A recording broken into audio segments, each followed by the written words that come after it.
news wa hapa Kotoko coaching issues no ehun sem wo ha no na players bi hun sem wo ha ye de eba enya sem ketwa nkomo ne dos pa etie de Kotoko de na e sha ase samri president manager yenwuram na afi yenko yanime yenwura African Club of the 20th century club ye Kumasi Asante Kotoko ukuma apem beba Kotoko ahwe ni yewura samri sure yeni nkanye FA Cup no adwuma kakra after Sekotoko ekose ibrekum Chelsea ekaba ko a won team ante no team no aba bidru Kumasi okay na enra o man train ena recovery ebekoso ena team be recovery wonderful on be train ene good enti ena Asante Kotoko team no omo ebe train wie no recovery no ena ebekoso na be yadoma ene good president mami we Asante Kotoko playing body num yeah Asante Kotoko playing body mami wura mu yie pa na afia nya dwuma bi wo ho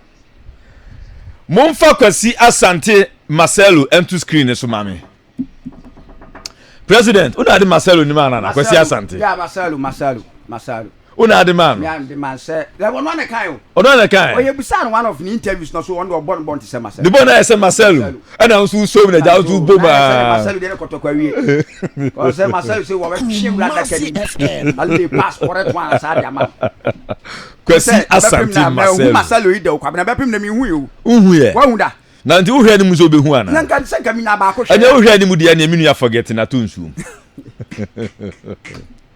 atunsuum why wonderful ntini obi hu na che wonderful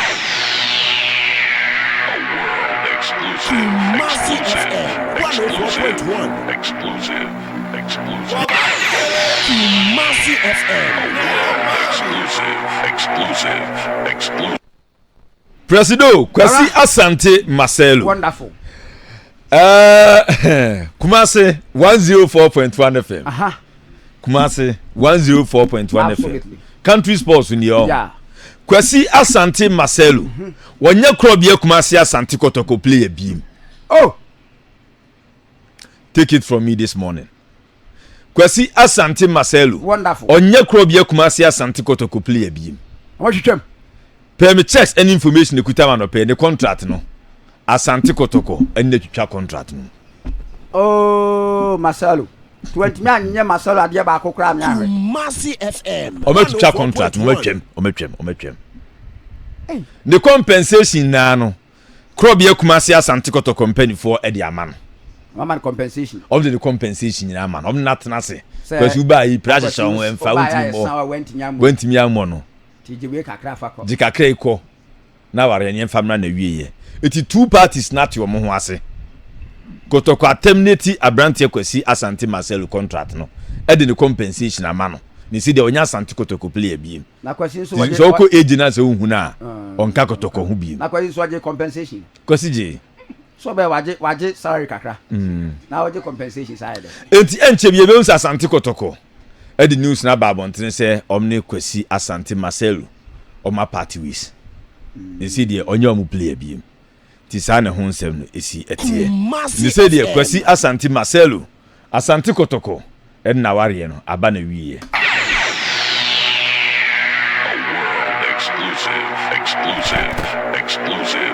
exclusive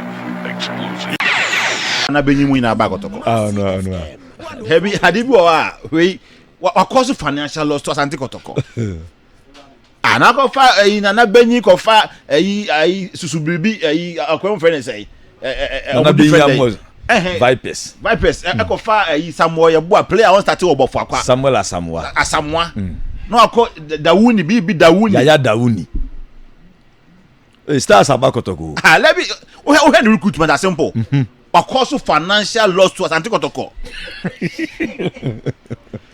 then second round simple second round the players they have direct impact on the league or in the club sure but after second round as I go far players with the second round we players Kotoko buy where omo impact be pa catch me with the players with the apart from only player make say Kwampuku asa buy eduku buy e say emfa asa the referee ball crampo oh the referee ball no bo simple oko arab ho no ma na say you are twa contract mu na abafie 4.1. Came to train with Asante Kotoko for more than 3 weeks to 1 month. Train with you for 3 weeks. Simple. Why are you trying to tell me? You should be able to assess the player. Now I just tell you Kotoko. I just tell you money. I go bench second round. What kind of coach is this? Who your recruitment are simple. Second round, you have players ultimately say, wait, hire me loophole. Or by Philip positions, no? My case of money at the Oba not to about 2-3 games. No, a cycle bench. The guys are calling financial loss to Asante Kotoko. As far as I can say, now work with Asante everybody. Like if you Kotoko man 10 times in this camper and you financial loss. We are coach with a compensation. After Asante Kotoko, say, yes, I want compensation. Now we will pay to Asante Mexico. Now what the hoko? I don't tolerate these things. Sometimes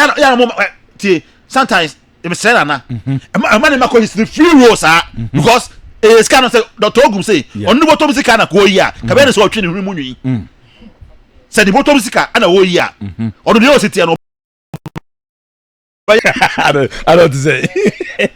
Now we are red ties. There's any different. Different. Or no think about to say Asante.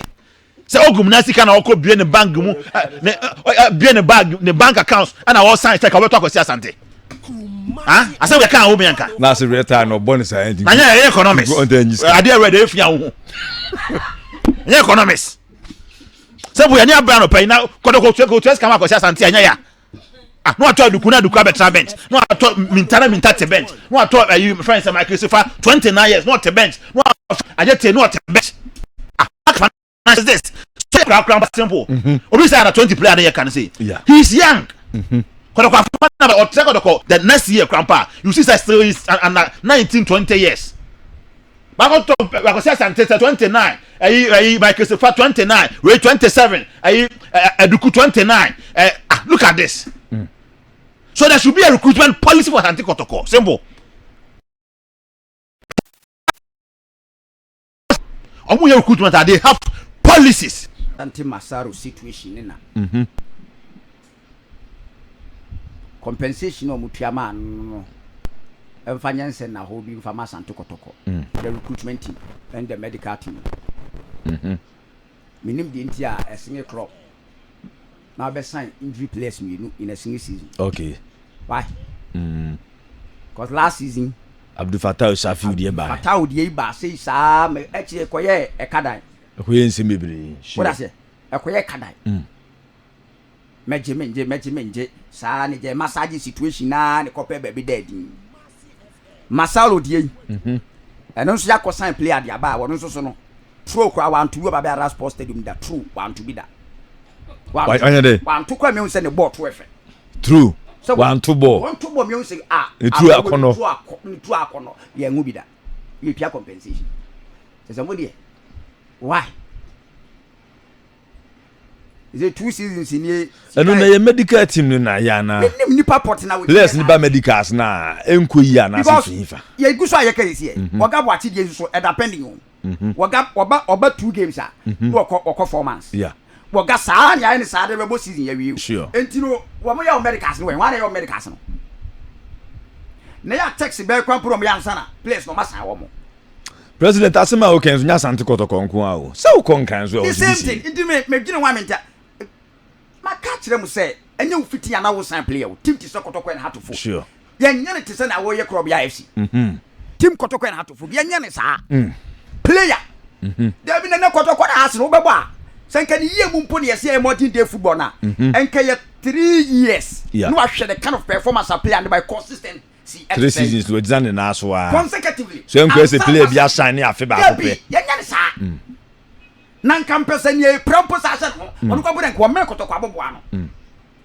ko men Kotoko aboboa no oga Bassey pressure ho se ye nya nwie ye we kwaro me so wan to ball we say na me ya ne so na ye ne wo de so a team akoma compensation no me wudi pa ko di Masaro bank say giscan free no o go giscan free pa pro say ya gi compensation fee ni free no wa moa Kumasi FM. Na Kotoko medical team. Na Kwasi ba no bo active football. Wo mo active football. Okay. Na say na maka chon say sam fun so ndo ma ya tu am fom so mo ntie. So on person ye football ntie na de bi ye tu am fo na. Player what if ye for 4 months when you active wo mo Kotoko enye ye. No we ya catch them am say ye matamfo. Player what if ye 4 months, 3 months. 104.1. What did they about Kotoko? What did they Kotoko no? A highly demanding club or demanding results too much. And the player what if you 4 months no. That be mpo e no be ba the fitness be and send wa ba bebo. The one Kotoko near to folks who mu ye football. You consider Sadia mpo o ma bobo ana no. You tia you one guy. You are a good friend. I bet you dey. 6 months not if you. What if you more bo? Your good friend Ramos Kasala Wanet. Hey, wo 4 months not if you. What kind of football managing skills? Adimula Danjuma Kuti. Adimula one year since I say quite a sister class. I hope I since started car. Well, but no so possible come you send the pass na kono. This is standing so anyade. To wo connect you na we hu no. And yet it is Sadia we one and these two teams see wo mu gu so na Agweya say player say Kwasi Asante myself so what compensate what they kwen. Yes, and the amount of Jimmy Mewa. Yeah. Yes, and Jimmy. Yeah. Second round no. Sure. So Jimmy February match. April Krampona 4 months wa jacket ya. Kwasi aje Where from ka. that compensation? Wa brand people went man pass. But also what here because I no. The program didn't buy ana.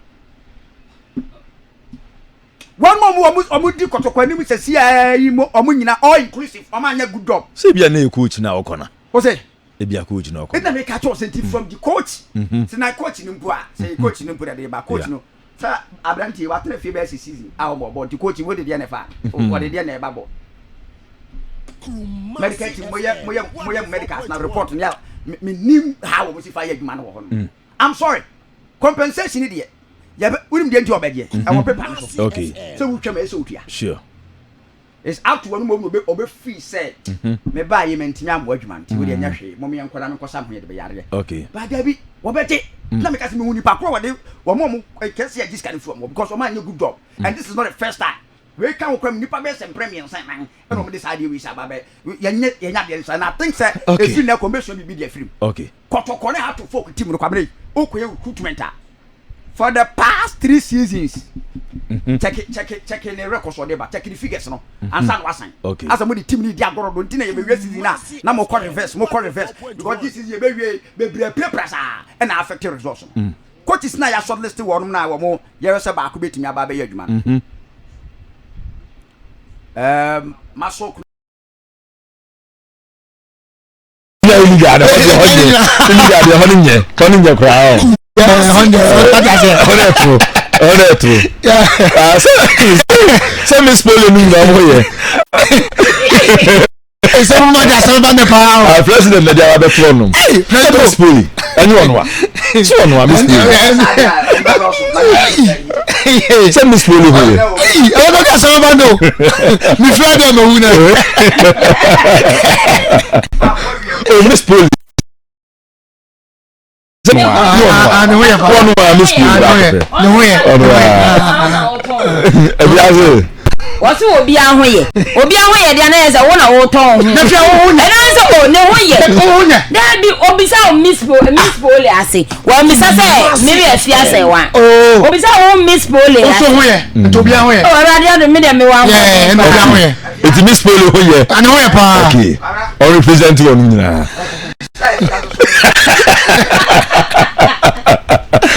Efya, na Mr. Efya so hoye dey.